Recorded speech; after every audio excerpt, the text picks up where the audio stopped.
अस्सलाम का हनीफ दवामी और आप लोग देख रहे हैं प्रोग्राम द अवामी शो।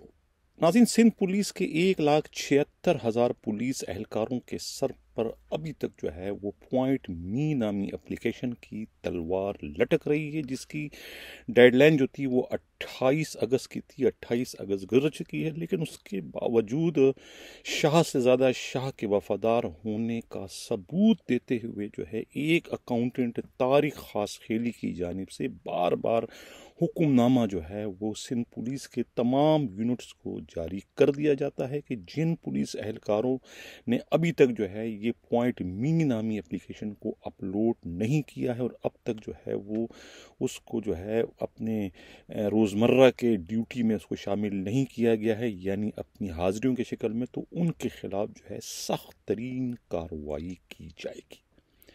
अब इस पर हम डिटेल से बात करेंगे, लेकिन इससे भी पहले एक और अहम तरीन खबर है शहदादपुर पुलिस ट्रेनिंग सेंटर के प्रिंसिपल से मुतालिक, जहां पिछले दिनों जो है मुनीर खोड़ो जो एसपी जो प्रिंसिपल थे उन्हें जो है खुद डीआईजी टेक्निकल ट्रेनिंग जो हैं अपने अब्दुल हमीद खोसो की शिकायत पर आईजी सिंध गुलाम नबी मेमन ने तब्दील को कर दिया था और अब जाकर उनकी जगह जो है वो खुद जो है वेलफेयर के जो एआईजी है अली शेर जाकरानी की जो है पोस्टिंग प्रिंसिपल की हैसियत से करने का बाज़ाब्ता नोटिफिकेशन गुज़िश्ता रोज़ जारी कर दिया गया है।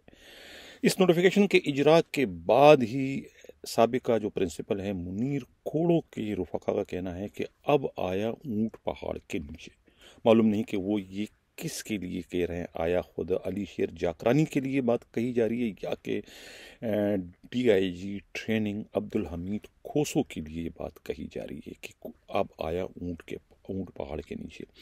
यानी इतला ये मिली है कि अब मुनीर खोड़ो को जो वहाँ से तब्दील किया गया था वो खुद डीआईजी ट्रेनिंग अब्दुल हमीद खोसो के शिकायत पर किया गया था कि वहाँ जो है पुलिस ट्रेनिंग सेंटर की अराजी पर जो है मुबैना तौर पर कब्जा करके उन्हें वडेरों को फ़रोग़ करने का मंसूबा बनाया गया। लेकिन इस सिलसिले में ख़ुद मुनीर खोड़ो के रुफ़ा का कहना है कि ये इल्ज़ामात बेबुनियाद है। असल मसला जो है वो प्रिंसिपल के सरकारी बंगले का है। यानी कानून और कायदा ये है कि जो भी प्रिंसिपल होगा शहदादपुर पुलिस ट्रेनिंग सेंटर का, वही जो है उस सरकारी बंगले को इस्तेमाल करने का मजाज होगा। अब इस तरीके से जो है जब मुनीर खोड़ो की वहाँ पोस्टिंग हुई एज ए प्रिंसिपल के, तो कानून के मुताबिक वो बंगला उनके इस्तेमाल में होना चाहिए था, लेकिन वो बंगला जो है पिछले कई अरसे से जो है वो ख़ुद अब्दुल हमीद खोसो के ज़ेर इस्तेमाल है। ये उस वक्त से उनके ज़ेर इस्तेमाल है जब वो ख़ुद शहदादपुर पुलिस ट्रेनिंग सेंटर के प्रिंसिपल रहे। इस दौरान जब उनका ट्रांसफ़र वहाँ से एज ए डीआईजी के कर दिया गया था, उसके बाद जितने भी प्रिंसिपल आए तो किसी को भी वो बंगला इस्तेमाल करने के लिए नहीं दिया गया, जिस पर जो है ख़ुद मुनीर खोड़ो ने जब एहतजाज किया।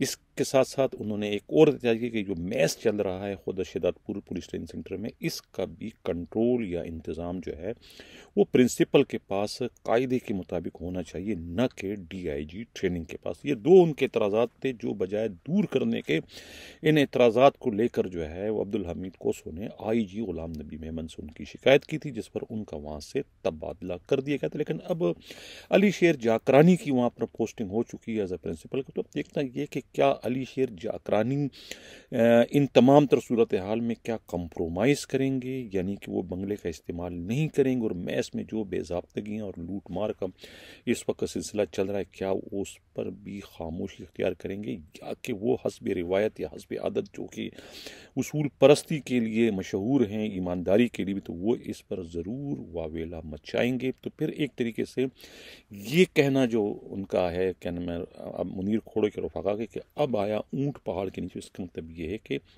वो बिलवास्ता या बराह रास्त तौर पर जो है ये बात खुद डीआईजी ट्रेनिंग अब्दुल हमीद खोसो के लिए कह रहे हैं कि खुद अब्दुल हमीद खोसो के खुद रुफका का ये कहना है कि ये पोस्टिंग करवाने में ही खुद डीआईजी का हाथ है।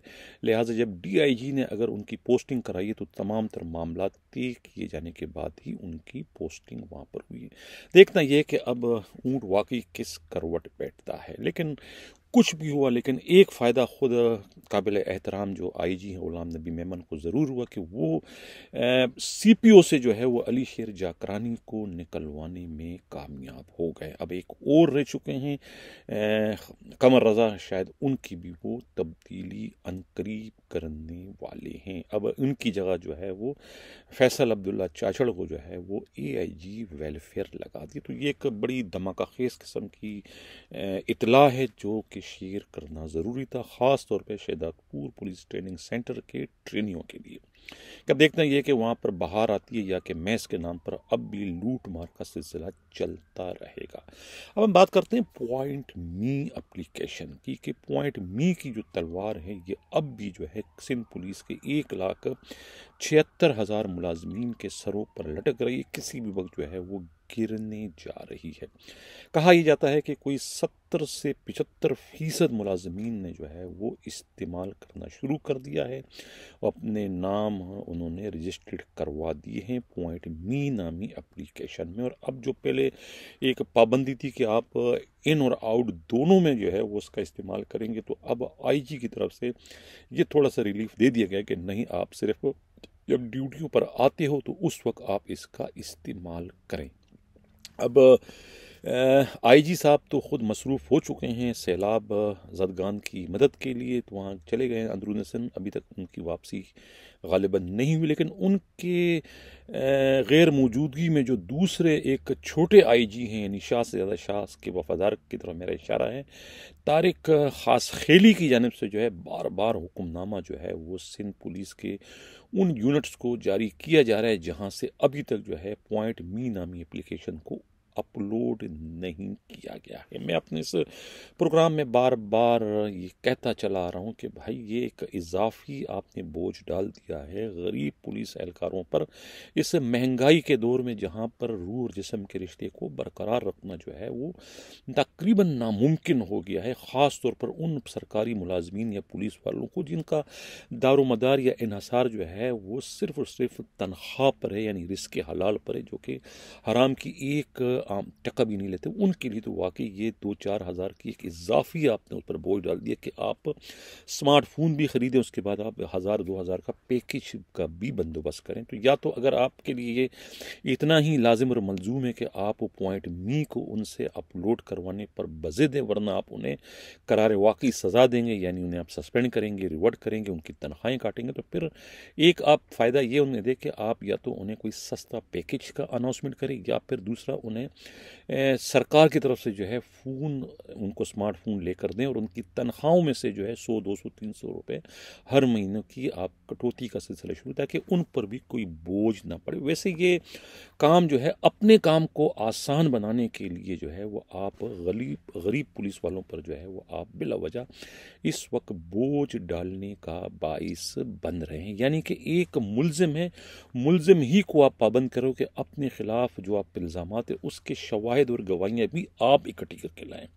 आप लोगों को ये एतराज़ है कि पुलिस वाले जो हैं ड्यूटियों पर नहीं जाते, तो अपनी ड्यूटियों पर जाने को यकीनी बनाने के लिए या ये साबित करने के लिए कि आप ड्यूटियों पर हैं या कि नहीं, तो आप उस पॉइंट मी नामी एप्लीकेशन का इस्तेमाल करें। ये तो आप अपना काम आसान करो, कोई ड्यूटी पर आ रहा है या नहीं जा रहा है ये मालूम करना आपका काम है, उनका काम नहीं जिनके खिलाफ आप इंक्वायरी कर रहे हैं। तो ये एक उल्टी गंगा बहाने की आप कोशिश कर रहे हैं। जो काम आपको करना चाहिए था वो आप उस थके हारे पुलिस वालों से लेकर उन पर ज्यादती का एक तरीके से बाइस बन रहे। और ख़ुद तारिक ख़ासकरी साहब आप भी अपना हाथ ज़रा हौला रखें, ये शाह से ज़्यादा शाह के वफ़ादार बनने की कोशिश ना करें और ख़ुदा के गैज़ व गज़ब से बचें कि आप यानी गरीब पुलिस वालों पर जो है वो इस तरह के अहकामात जारी करके उन्हें डराने और धमकाने की कोशिशों का सिलसिला बंद कर दें। इससे कबल के प्रोग्राम के मैं अगले खबर की जाने बढ़ूँ, जिन लोगों ने अभी तक हमारा चैनल सब्सक्राइब नहीं किया है, अगर वो चाहते हैं कि हक़ व सदाकत का सफ़र इसी तरह जारी सलामत, चैनल को सब्सक्राइब भी करें, लाइक भी करें और शेयर भी करें। अब आखिर में खबर का हम जिक्र करते हैं CTD का। CTD का जो है कहते हैं कि उनका जो सेल है, डेथ सेल कहते हैं या अकूबत खाने से कहा जाता है, वो 50 लाख रुपए माहवार पर जो है वो ठेके पर दिए जाने का इंकशाफ। और ठेका भी किसी सरकारी मुलाजिम को नहीं बल्कि प्राइवेट बीटरों को दिए जाने की इत्तला मिली। बहुत ही गज़बनाक किस्म की सूरत हाल है। मैं मुखातिब करूँगा IG सिंध ग़ुलाम नबी मेमन साहब आपको और आपके एडिशनल IG CTD जो है इमरान याकूब मिन्हास और CTD के इकलौते DIG आसिफ एजाज शेख साहब आपको ख़ास तौर से जो है मैं आपकी तवज्जो चाह रहा हूँ कि आप इस पर तवज्जो दें कि ये आपके नाक के नीचे आपके चेन ऑफ कमांड में आखिर हो क्या रहा है। बात यह है कि एक बीटर है आकिब पठान और उसकी बीवी का नाम है शमा और शीमा। आकिब पठान जो कि पहले SHO वसीम सिद्दीकी का बीटर था, अब वो SIU के सब इंस्पेक्टर इब्राहीम का प्राइवेट बीटर बन चुका है। उसका दावा है कि वो मुबैना तौर पर 50 लाख रुपए माहाना जो है उसने CTD का सेल जो है वो टेंडर कर लिया है, किराए पर ले लिया है। अब ये मनशियात फरोश है आकिब पठान। इसकी सरबराही में जो है ख़ुद CTD के जो बाज़ एहलकारों और दूसरे प्राइवेट बीटरों का एक ग्रोह है मुतहरिक हो चुका है, जो कि अगवा बराए तावान की वारदातें इस वक्त कर रहा है। इस ग्रुप में जो है कोकरापार थाने का एक मुतअय्यन वहाँ का सिपाही एहलकार वक़ार उनका एक फैसिलेटर, एक सहूलतकार का किरदार इस वक्त अदा कर रहा है। एक मनशियात का शायद स्मगलर है परवेज़, ये अभी कुछ दिनों पहले जो है वो हैदराबाद अंदरून सिंध से कराची आता है अपनी किसी केस की तारीख पर पेशी पर मलीर कोर्ट में। तो वहाँ ये वक़ार सिपाही इन्हें पहचानता है कि ये तो एक मुर्गा आ गया, यानी दुर आ गई उनकी। उससे जो है वो होटल ले जाके उसको चाय पिलाता है और इस दौरान वो फ़ोन घुमा देता है CTD को। CTD का अमला आके उन्हें हिरासत में ले लेता है। ये 1 फरवरी 2022 का वाक़या है। अब ये तय होता है कि भाई ये अगर इससे कोई मामला तय होते हैं तो ठीक है, वरना फिर इसे जो है मनशियात के मुकदमात के अंदर फिट कर दो। ये इनका आपस में तय होता है। ये जो है क्या नाम है परवेज़ को अरेस्ट कर लेते हैं, CTD में कर देते हैं। अब इन प्राइवेट दलालों से इनकी डीलिंग कामयाब होती है तो ठीक है, वरना मनशियाती केस में उसको फिट कर दे। 2 तारीख को रात 2 बजे के बाद प्राइवेट इन्फार्मर जो है अपना मोबाइल नंबर जो उनका है 033310265575 से फ़ोन आता है। वो डीलिंग 8 लाख से शुरू होकर 1 लाख पर डन हो जाती है। इन्फार्मर की तरफ से गार्डन बुलाया जाता है, लेकिन गार्डन पहुंचकर इन्फार्मर अपना नंबर बंद कर देता है। दूसरे इन्फार्मर आकिब पठान के कहने पर यहाँ से आकिब पठान व्हाट्सअप नंबर जो उसका है 0343315944 से डीलिंग शुरू करता है और दोबारा से बोली 50 लाख से शुरू होती है। और आकिब पठान उर्फ मुखबर उर्फ जाली CTD इंस्पेक्टर फैमिली से झूठ कहता है कि परवेज से 1.5 किलो हशीश बरामद हुई। अगर बरामद हुई तो FIR दर्ज क्यों नहीं की। मजीद कार्रवाइयों में आकिब पठान और हसन डकैत और मजीद प्राइवेट इन्फार्मर्स ने गरीबाबाद से सलीम वल्द रसूल बख्श को उठाया और 10 लाख रुपए लेकर छोड़ दिया। 4 दिन बाद सलीम के भाई को उठाया और 4 लाख लेकर छोड़ा। अब क्यों उठाया, इन्होंने क्या गुनाह किया, क्या इनकी जराइम थे, ये कुछ नहीं पता। अच्छा, अगले दिन सलीम के भाई और भतीजे काशिफ को उठाया, अगवा किया, यानी तावान के लिए, और 10 लाख की डिमांड कर दी। मगर फैमिली के पास पैसे पूरे ना होने पर झूठे केस में फिट कर दिया गया CTD में। कौन से केस है, कोई तफसील इसकी नहीं है। मलीर से हकी बिनते रशीद और उमर नामी बंदे को उठाया, अगवा किया तावान के लिए और 15 लाख में डील की। याद रहे कि आकिब पठान मनशियात फरोश शमा और शीमा का खावन है। शमा और शीमा कुरंगी 100 क्वार्टर ज़मान टाउन इब्राहिम हैदरी और शैतान चौक के अतराफ़ में ये जहर नौजवान नस्ल के खून में दल्ले से अपना माल बेचकर शामिल करिए, यानी कि नारकोटिक, कोकीन, हेरोइन वगैरह ये वहाँ पर शीशा वगैरह जो है बेचती है तो उनको देती है। अच्छा, मौक़िफ़ के लिए जानने के लिए जो है मुखबर आकिब पठान से जब रब्ता किया कि भाई ये आप क्यों ऐसा कर रहे हैं, आप पर ये इल्ज़ामात है, तो उनका ये कहना है कि मैंने CTD का जो सेल है वो माहाना मुबैयन तौर पर 50 लाख में जो है टेंडर पर लिया है, ठेके पर लिया है। और जिसने कंप्लेंट करनी है करे दिल शौक से, जो जिसने वो खेड़ना है वो खेड़ दे, कुछ मेरा नहीं कर सकते। आईजी डीआईजी को मैं नहीं मानता, मैं सिर्फ पैसों को मानता हूँ कि मैंने आगे जाके जो है वो पैसे देने हैं। कोई सीटीडी के किसी सनाटा है, पता नहीं कोई और है, उनको हमने पैसे देने हैं, इस किस्म की उसने बात की है। और ये तो सिर्फ मलिक गरीबाबाद और खोखर पार के एक हफ्ते की इन्हें डिटेल्स हैं। अगर पूरी इंक्वायरी कराई जाए तो इन प्राइवेट एंड फार्मर्स नुमा दलालों ने इतना पैसा कमा लिया है कि पाकिस्तान पर बैरून मुल्क से यानी कि बहुत कुछ ये कर सकते हैं, कर्जा तक पाकिस्तान का उतार सकते हैं।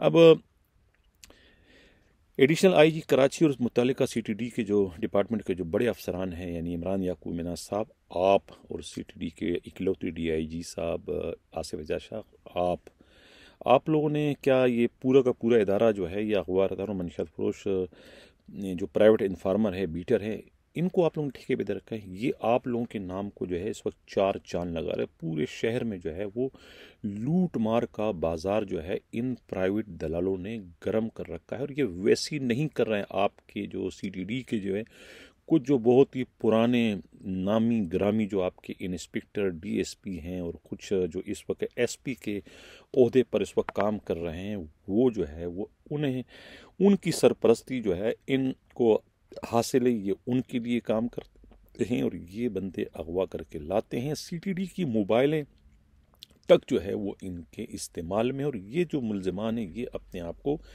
सीटीडी के जो है ये अपने आप को अहलकार या अफसरान जाहिर करते हैं। कोई इनसे पूछने वाला नहीं है।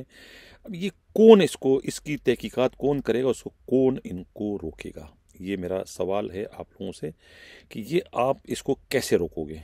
ये सब कुछ करें। मैं तो अपने प्रोग्राम में तमाम इस वक्त सबूत तक कर रहा हूँ कि ये जो है क्या नाम है, किन लोगों ने क्या क्या इनके खिलाफ एप्लीकेशन दे रखी है, लेकिन कोई इनकी सुनवाई नहीं। और जो शमा है, शमा तो कभी कहती कि मैं एसआईयू की जो इब्राहिम है और उसके जो बड़े अफसर हैं उसके पास उनके बेडरूम तक मुझे पहुंचाया जाता है। और यही इल्ज़ामात जो है उन्होंने सीटीडी के भी बड़े बड़े अफसरों और इंस्पेक्टरों के लिए लगाए कि उसका काम जो है यानी कि खूबसूरत ख़वातीन जो डिफेंस सोसाइटी की हैं वहाँ से अच्छी खूबसूरत लड़कियों को, तितलियों को उन तक पहुँचाना है। इस किस्म के इल्ज़ामात भी जो है वो शमा ने जो है वो सीटीडी और एसआईयू के अफसरों पर लगाए, जिनकी जो है इस पूरे के पूरे ग्रोह को जो है एक तरीके से सरपरस्ती हासिल है। शॉर्ट टर्म मिड टर्म जो अगवा बराए तावान की वारदातें हैं वो ये ग्रोह इस वक्त कर रहा है, लेकिन पुलिस के हत्थे नहीं चढ़ रहा है, इसलिए कि खुद पुलिस की ही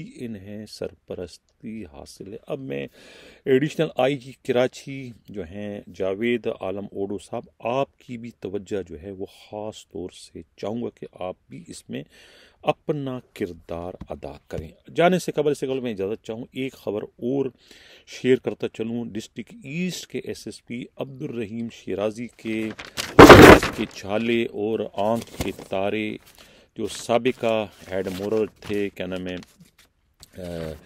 सच्चल के, मेरा इशारा जो है वो ख़ुद हनीफ चीमा की तरफ, जो कि इस वक्त बिल्कुल राइट हैंड बन चुके हैं एसएसपी ईस्ट के। लेकिन कहते हैं ना, शेर पे सवा शेर इन्हें लगाया था सच्चल में।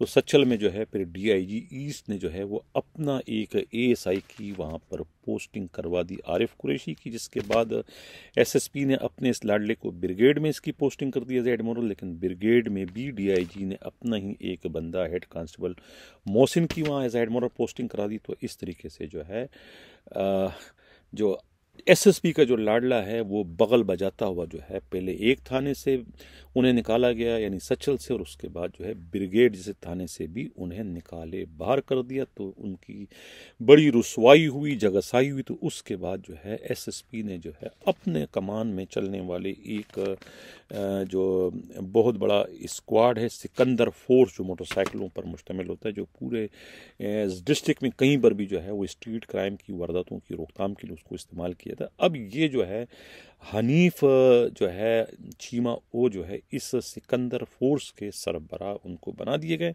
सरबराह बनते ही जो है अब इनका काम जो है स्ट्रीट क्राइम की वारदातों की रोकथाम के बजाय अब ये जो सिकंदर फोर्स है ये अब पूरे डिस्ट्रिक्ट ईस्ट में जितने भी जुए सट्टे मंशियात फहाशी के अड्डे चल रहे हैं वहाँ पर इन्हें भिजवाए जाने का सिलसिला शुरू कर दिया है। और ख़ुद जो इंचार्ज इनके हैं हनीफ चीमा ने जो है वो उन तमाम अड्डों से जो है अपने नाम पर और अपने SSP के नाम पर जो है सरकारी वजीफ़ा वसूल करने का सिलसिला शुरू कर दिया है। इस तरीके से वो अपनी और अपने साथ साथ खुद अपने पूरी के पूरी सिंध पुलिस की नेकनामी का इस वक्त बाइस बन रहे हैं। नाज़रीन, इसी के साथ इजाज़त चाहता हूँ।